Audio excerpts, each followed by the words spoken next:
Now I'm going to show how I edited the Air 3S 24mm.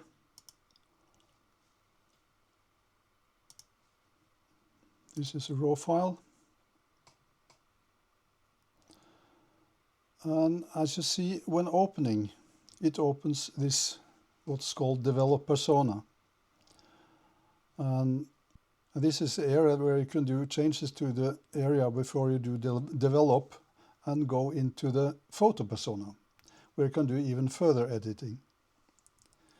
So what I first do, I pull up the brightness. You can see on the histogram that brightness is a bit high at the top there, but that is something that we can fix afterwards.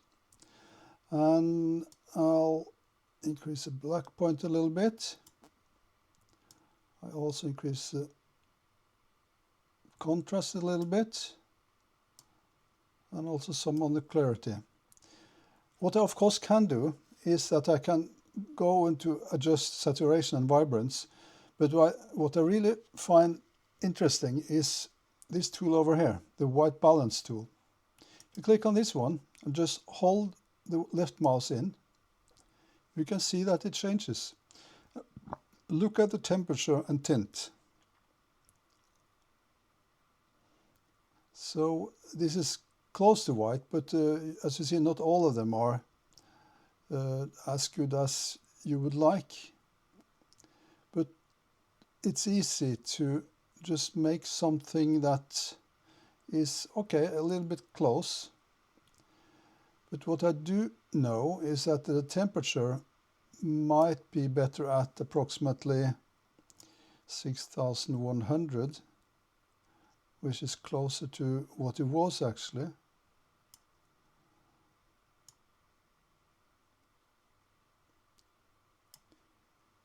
Yeah, that's close enough. And then I can of course add some vibrance and some saturation.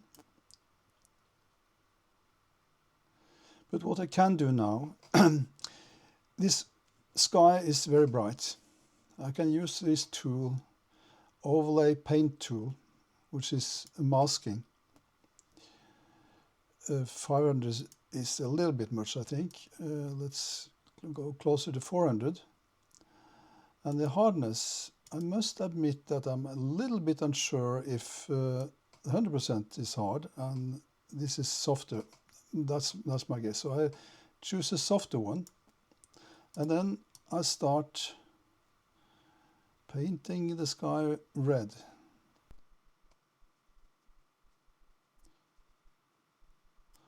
In actual fact, it doesn't matter if I take the top of these ones as well, because it's so much light in between. And take this as well. I take all of it so it won't be too much difference. And I'll do a little bit here as well. And same thing here. And I also want to show you, because it's not easy to hit everything straight away. So let's see that I do like this. And I didn't like to have that one as well. I can just use this other tool, or the erase tool, and I guess it's better to have that close to 400 as well. And pull down the hardness. Yeah, it's not so important. But anyway, now I can go in here and just remove things I didn't want, because these ones can be good. And when I now go to the shadows and highlights, then immediately what I can do is that I can just decrease the highlights.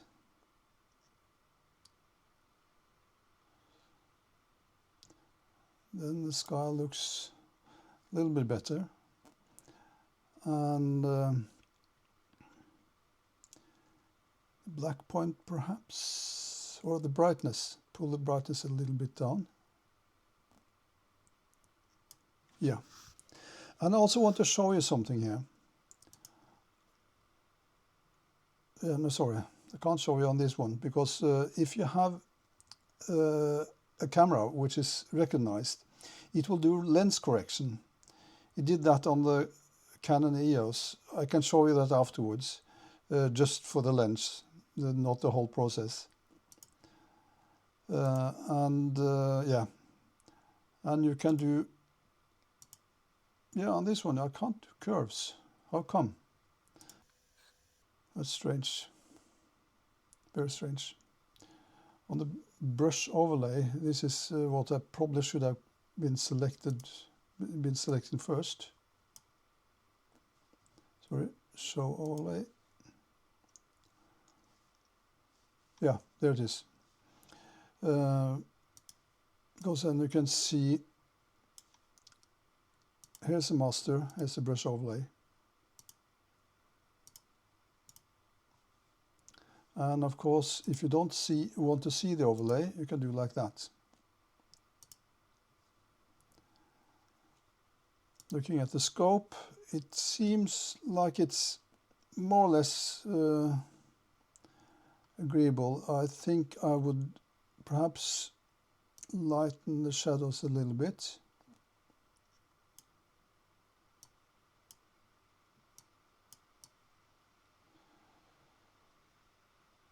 Sorry, what I do now is that I should go back on the overlay and go on to the master. It's important that you're on the correct overlay when you do changes. I did that mistake earlier and I couldn't understand what I was doing wrong. If I go on to the shadows and highlights now,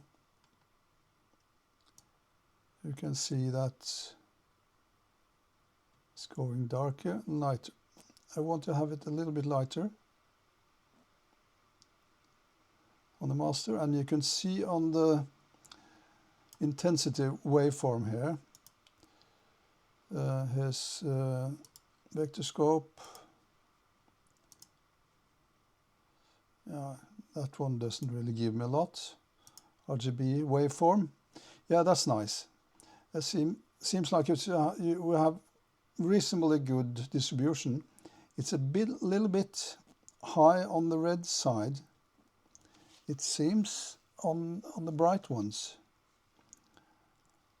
Is it something we can do on that one? I wonder. Yeah, here's some luminance. That's noise, if I understand it correctly. Yeah, it says here. Tones, curves, yeah. On the curves, this is a master. If I go onto the red here, I can use the curves. I can click here, here, and here. If I drag the red a little bit down, yeah, like that. That's the highlight part of red. So I don't know why the arrow is there. The blue is also quite high up, so I can also go to the blue. Same thing there. And drag it a little bit down on the high. So I think the picture a little bit blue. And do the same thing on the shadows.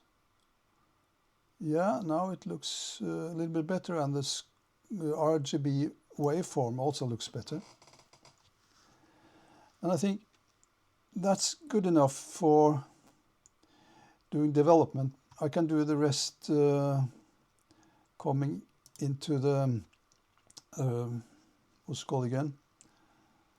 Photo persona. And here is a little bit different. It took me some time to understand where are all the things I do need to deal with when I'm going to enhance my picture. I couldn't find it straight away. You have layers, you have a new layer and you can add a lot of bits and pieces, but the easiest thing I found was that this one, adjustments. Here you have. You can still go here on, you can get curves. This is the same thing that we had earlier on. It's still high on the blue, on the dark side. So I will reduce, sorry, that's the wrong way. No, it was the right way.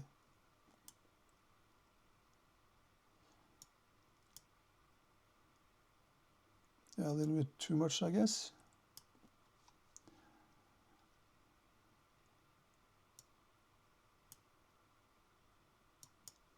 No, and I can just right click or just put it back into here. I can, of course, on the master, I can do the same thing, and that is mainly the lighting.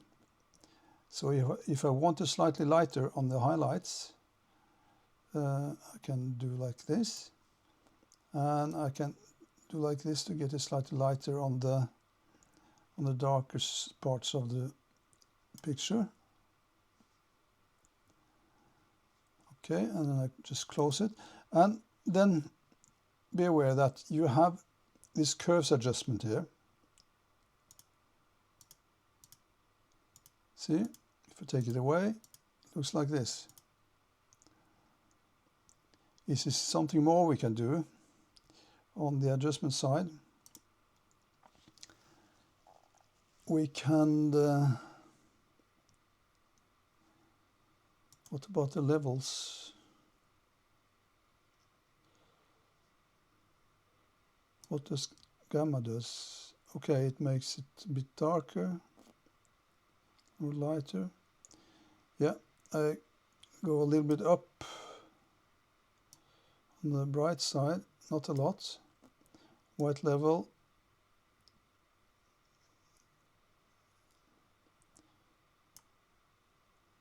Yeah, I think that's okay. But the black level, yeah, I get a little more dynamic, and I think that's okay. It's more that I can play with. What about color balance? No, I think the color balance is okay. Looking at the scope, sorry, looking at the histogram, looking at the scope is also quite evenly. In fact, this is probably the best I can get this picture based on the day it was. It was dark. I really had problems finding enough light to have as long an exposure as I wanted, because I could, of course, put it on longer exposure to get more depth focus in the picture, but this is what I chose to do because I wanted to have the challenge of the very bright sky in the background and also dark in the front, to see what could I gain using the raw file and develop the raw file. This is what I got. And there's a lot of tons of stuff in here, but I just wanted to make it as easy as possible. And looking at the tools I do, that is helpful to me. I mean, this is an even distribution. I've been looking everywhere to find out what should the scope look like. I really can't find it, and it might differ, of course, also depending on what kind of picture you're taking. But this, I think, is a good blend. And this is, it looks even nicer than it was when I was outside. So I think I've brought this picture up to as good as possible. And then, of course, you have this thing is that if you do a save or a save as, it will save as a photo. And it also will link, let's see where, placement policy, embedded Yeah, I don't want to embed it, because what it does then it copies the picture that you're opening. It copies that one and put it into that folder, so it's getting quite large. So I suggest that you use linked when you store it. But you don't really have to store it like that if you want. But if you want to save it as a JPEG file, you have to do export. And of course, select the quality, do JPEG, and export. I just take this as number 2. It's interesting for me to compare it to the last one I created. Quite fast. Now I close this. I want to show you. Yeah, you just disregard that one if you don't want to save all the adjustments. If you want to save the adjustment, you have to click cancel and then save. And then, yeah, as you see, I've saved it before. I don't want to save it again. You can then open it later and then do changes to the adjustments. If you don't save this one, you can't do it. But I've already done it, so I don't want to do it again. No. Then I will open the Canon EOS one. I can take the 70mm just to have some change, and this is CR3. By the way, I found out that currently Affinity Photo does not support my phone, the Samsung Galaxy S23 Ultra. It's a non-bug, so they're working on it. Let's look at the lens here. See here. It automatically senses what kind of lens it is, and it makes it possible to do some adjustments to any distortion and such. I used the distortion part actually on the Action 4, even though it didn't come up with any definite lens, but you can still use the lens correction because the walls were quite curved, so that's why I did some changes there. And you can scale, and if you double click, it's back to the default. And it's if it has any lens vignette, it's already done by importing it. So that's quite a nice feature. This is also a quite good picture, and as you see, it's quite big.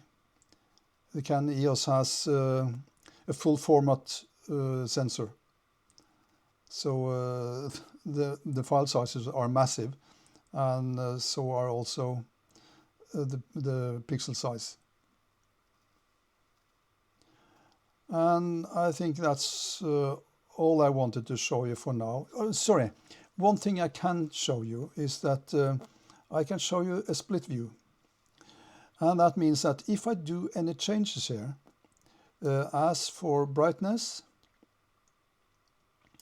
and let's bring the black point a little bit up, or yeah, I'll leave it there, and contrast, clarity a bit up. And that's the cool thing about this, is that you can take this one and you can see what the changes are. And it looks quite good. The small changes I've already done. I didn't do a lot. What if I push the vibrance a bit? I don't want to have it too saturated. I think personally I find that to be a bit unnatural. But this one, it looks perfect. It's not a lot job. What I can do, I can actually just do develop, and that's all. I really don't have to do anything more. So how it comes out, it depends a lot on the lighting conditions and how you took the picture and how difficult the picture frame is. This one is quite easy because it's not a lot of differences here. It's not a lot of very high bright places. It's quite evenly. Look at the scope here. That's the intensity waveform. If you look at the RGB waveform, yeah, this is nice. This is really nice. Perhaps a little bit dark. That's the only thing. Let's see if we can go to... let's see, where is shadows highlight? Yeah, we can... Brightness and contrast. No, we use brightness. Push the brightness up. No. Then I just right click, delete this one, and I can use the cursor, of course, but let's use the shadows and highlights. Let's bring the shadows